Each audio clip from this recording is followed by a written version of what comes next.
Octavia Dinda Putri. Di sini saya berkuliah di Universitas Buana Perjuangan Karawang, prodi akuntansi. Di sini saya akan menjalankan tugas kewirausahaan untuk mewawancarai para pengusaha di Karawang.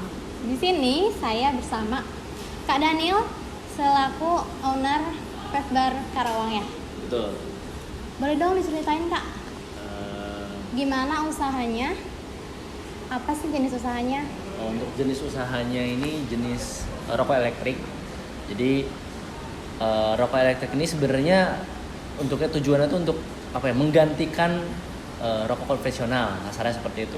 Jadi untuk dasarnya seperti itu ya untuk vape store atau rokok elektrik ini sendiri. Terus apa lagi kira-kira? Kalau saya boleh tahu nih, itu udah dari kapan sih Kak? Itu Mulainya? kita berdiri itu di tahun 2015 untuk kita sendiri ya sebenarnya. Tapi sebelum si vape bar ini dibuka, jadi kita dulu ada buat lebih kecil. Nah untuk vape bar ini dibuka pada tahun 2016 gitu, di bulan November seperti itu. Di bulan November. Udah berarti udah sekitar 5 tahunan ya? 5 tahunan betul.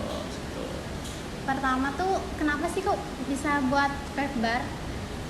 Vape store gitu kan dulu nggak terlalu ini ya? Ya betul. Familiar banget.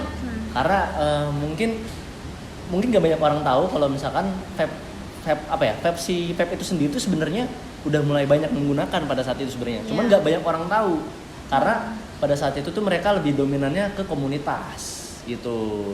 Jadi dari komunitas ini kita garap biar mereka tuh jadi memperkenalkan ke banyak orang perihal vape itu apa gitu, kegunaannya seperti apa gitu. Nah jadilah kita buat vape store namanya. Jadi dimulai dari komunitas vape. Komunitas vape dulu, akhirnya dibuatlah vape store. Tapi dari si vape ini sendiri mereka ini udah lumayan lama, dari tahun 2012 sebenarnya udah ada di Karawang ini. 2012.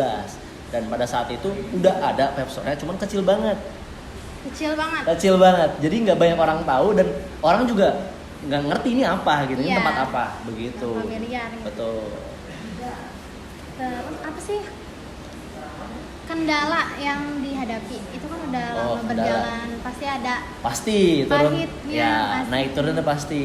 Jadi kendalanya itu di cukai.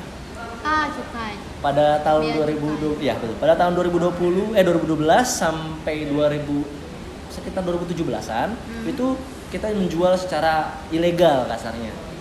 Secara bebas, nggak ada patokan, kita tidak menyesuaikan nilai dari pemerintahan, tidak ada. Jadi memang ilegal kasarnya. Harganya tuh Bebas. Karena belum adanya cukai gitu. Makanya kenapa di tahun 2017-an akhir itu baru diakui vape store itu baru diakui di Karawang, bahkan di Indonesia. Iya. Baru diakui. Jadi sebelum itu kita bebas, jualnya semau kita lah kasarnya gitu. Mau jual mahal, mau jual gimana, semau kita. Itu sebenarnya.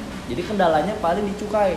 Karena masa-masa cukai itu mulai banyak orang beralih karena yang bisa dibilang gini, orang-orang nilainya kayak makin cukai makin mahal. Iya. Tapi ada juga yang memang ditaruh cukai tapi harganya tetap sama. Tapi kebanyakan orang-orang pengguna lama ini mereka merasa kayak kok jadi makin mahal gitu. Karena kebanyakan pengguna-pengguna lama ini yang mereka suka gitu kebanyakan makin mahal memang. Gitu. Variannya malah jadi makin mahal bukan makin murah gitu. Oke. Terus aku mau nanya lagi nih Kak.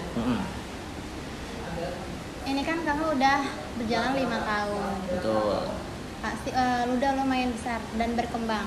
Ya lumayan. Apakah ada berkeinginan untuk membuat usaha lain?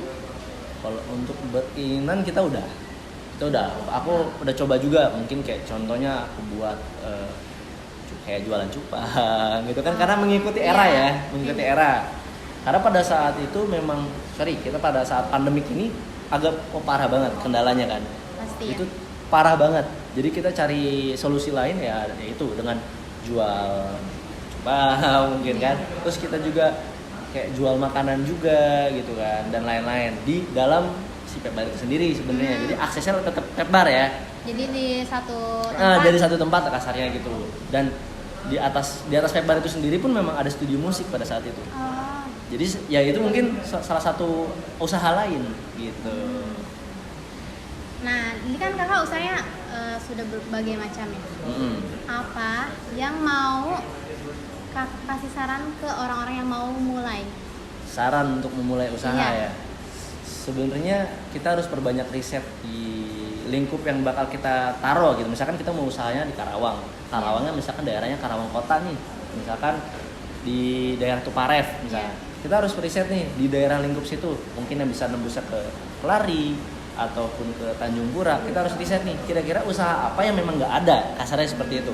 Ataupun kita merasa usaha ini memang banyak yang ada, tapi kita pede, kita yakin dengan desain yang berbeda, dengan varian rasa yang berbeda, dengan usaha yang kita mau jual juga beda, itu nggak jadi masalah sebenarnya. Yang penting optimis untuk memulai sebenarnya itu.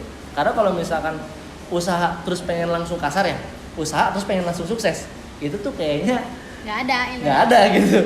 Karena semua itu pasti bermulai dari perihnya dulu, susahnya dulu gitu kan, nyari customernya dulu, nyari pasarnya dulu gitu kan. Itu susah banget. Makanya kita membangunlah dengan adanya riset, survei dan lain-lain, membangun pasar itu sendiri.